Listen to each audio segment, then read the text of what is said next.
So with the 17th overall pick that the New York Giants got with the Odell Beckham Jr. trade, they decided to select Dexter Lawrence, and of course it is filled with some controversy. Not because Lawrence is a bad player by any means, he's definitely very solid, and I'll get into why I think he's good in a second. But there's kind of some people scratching their heads as to why get rid of Snacks if you're then just going to draft another interior lineman with your 17th overall pick. Sure, of course he's older and more expensive, but other than that, why make that kind of decision? And the basic answer is, well, A, he's younger and less expensive, but the other thing is he's not necessarily just a 2-down nose tackle like Snacks kind of is. I mean, he can play nose, he can play to 3, and he can play to 5. So there is some logic to it, and personally I do think it makes a lot of sense. If you are trying to rebuild, you gotta get rid of the older players and get some younger players. While I've certainly had my problems with several of the New York Giants decisions, including their first round pick, I'm not really gonna hate on this one too much. I think Dexter Lawrence is a very good player, and let's get into why I think he's a very good player. One thing is, this guy is an aware player. He realized what's going on. Like, if you take a look at this play, he's on the inside right there, and basically his goal is to go up to that right tackle right over there. So if when he gets there, the right guard also moves over to make sure he's blocking Lawrence, this could now allow the edge rusher to run around to the bottom half of the screen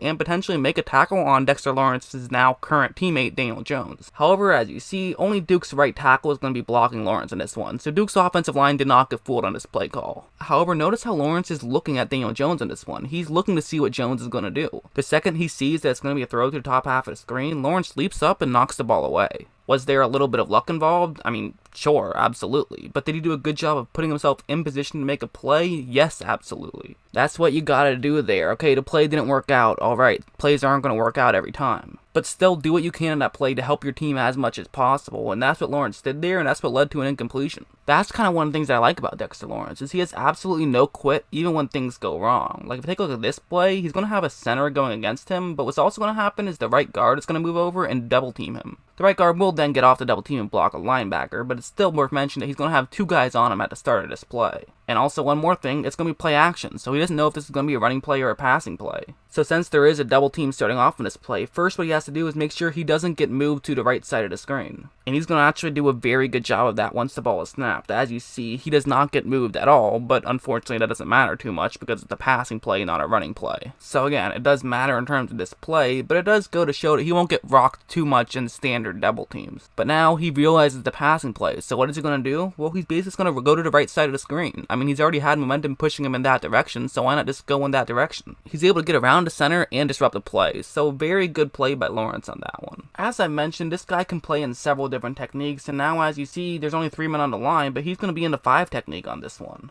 This is interesting because it is going to be a run to the bottom half of the screen, and they are going to be at first double teaming Lawrence in this one, and then their left guard will move up to block the linebacker who's in that area. However, take a look at how Lawrence is going to absorb this double team. He basically has an arm on both guys, and he's not going to allow someone to get off that double team very easily. I mean, now if you're a left tackle, you're kind of in a tough situation where if you do get off the double team, well, Lawrence could simply just run straight to the halfback, so you kind of can't get off the double team here. But of course, now since he can't get off the double team, this now means that that linebacker is easily able to go right into that gap, and there's nowhere for the halfback to go on this one. Duke's halfback has pretty much no choice on this one but to abandon the initial assignment. I mean, that's just good fundamental football on that one. He did not allow someone to push him around. He stayed where he was at and made sure they weren't going to get the run to where they were trying to get the run to. This play is another example of him absorbing a double team very well. However, it's slightly different because this time it's actually going to be the left guard and left tackle will be blocking him, and then the left tackle will move up to block a linebacker. One thing you'll notice right off the bat is look at how far Dexter Lawrence is going to push that left guard up to the top half of the screen. This is actually very fascinating because this now means that the left tackle actually has to move pretty far up to the top half of the screen to make sure he blocks him. So because of this, the initial gap that was already going to be open isn't really quite as open because now there is the linebacker who's going to be running into that gap. So this now means that the halfback is going to have to run a little bit higher to the top half of the screen than he might have wanted to, but because he has to do that, this now means that Lawrence is easily able to get out of the block and make a tackle. The left tackle got off his block because that's what he was trying to do, but that turned it into a one-on-one block and Lawrence was easily able to win that matchup. There was a lot of moving parts on that one, but he definitely did everything right. Let's go from one that's maybe a little bit more complex where he had to do a lot, and let's just talk about something that he just did very well, even though it didn't actually really matter too much. It's a similar concept to the first one I showed you, where Lawrence will be moving up to the top half of the screen to try to run straight into the tackle, and then the edge rusher will be running into the guard.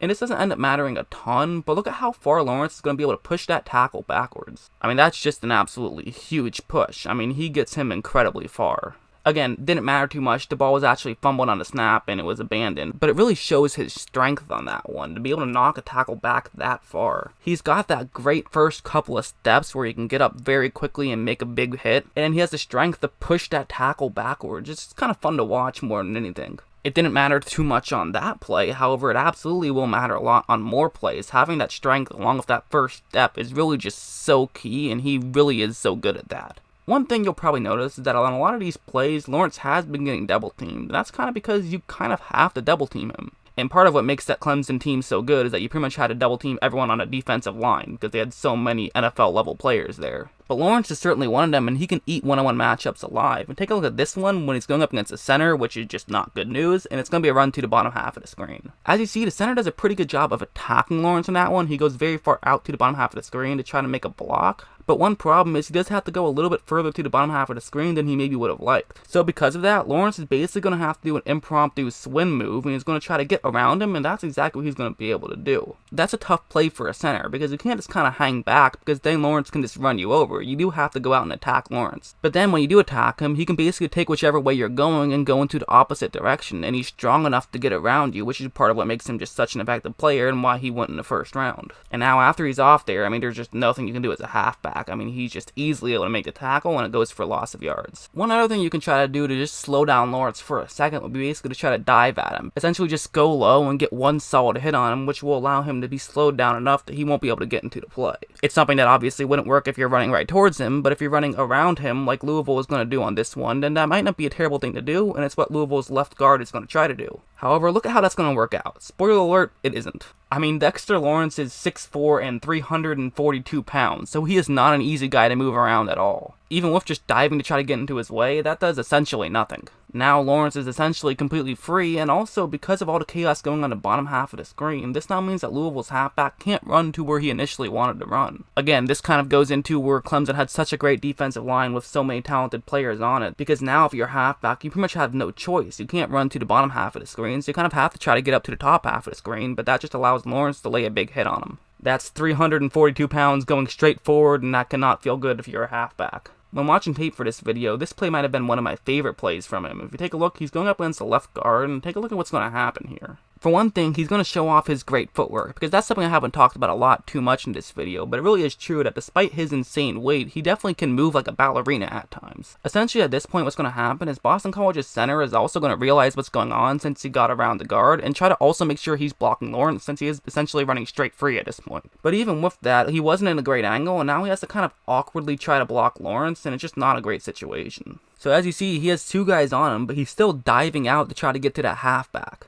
He's got some room to cover, but he is going to be fast enough to reach out and make this tackle. I mean, that's just a ridiculous play by Lawrence. I mean, what else can you say other than that's ridiculous? To be quick enough to get around that guard, and then to be strong enough to take on two guys blocking you, and then be able to dive out and make a tackle, causing a 4th down when it was 3rd down and 1. I mean, that's why you're a first-round pick right there. Just show that play, and everyone will say, oh, okay, I see why the Giants drafted him. You can't afford to make even the slightest mistake against him. And speaking of a slight mistake, let's show this one. It's going to be a left guard going against him one-on-one, and as I've shown, he's the type of guy that certainly likes when he's going up against a one-on-one block because he can do very good in those situations. So as you see, the guard starts off doing an okay job, right? I mean, this seems like it's a pretty solid block. He did a pretty good job of letting Lawrence come to him and then get his hand placement where he wanted to get it. Because unlike some of those running plays where you'd want to try to start the contact, here it's clearly a passing play, so he's basically going to try to make sure that he doesn't initiate the contact, but just make sure he's in good position. However, there is one slight thing that you're going to notice here, and it's the fact that that left guard's right hand is going to be on the outside of Lawrence's body. Because of that, this now means that Lawrence won't be able to get to that left guard's right side of his body, but it means that he can get to that left guard's left side of his body. So that is what he's going to try to do, and also there's one more thing, and it's that this actually isn't a passing play. It's going to actually be a quarterback draw, but it's just not going to be able to work out because Lawrence is able to win his matchup so easily. I mean, that's kind of why he's one of those absolute game changers on defense. I mean, he's just so good. I mean, at least at the college level, you just could not afford to not double team him because he can be so effective. I mean, when you see a guy who's 340 pounds, you think, okay, probably very strong or probably very fat, one of the two. And obviously Lawrence is the former, not the latter.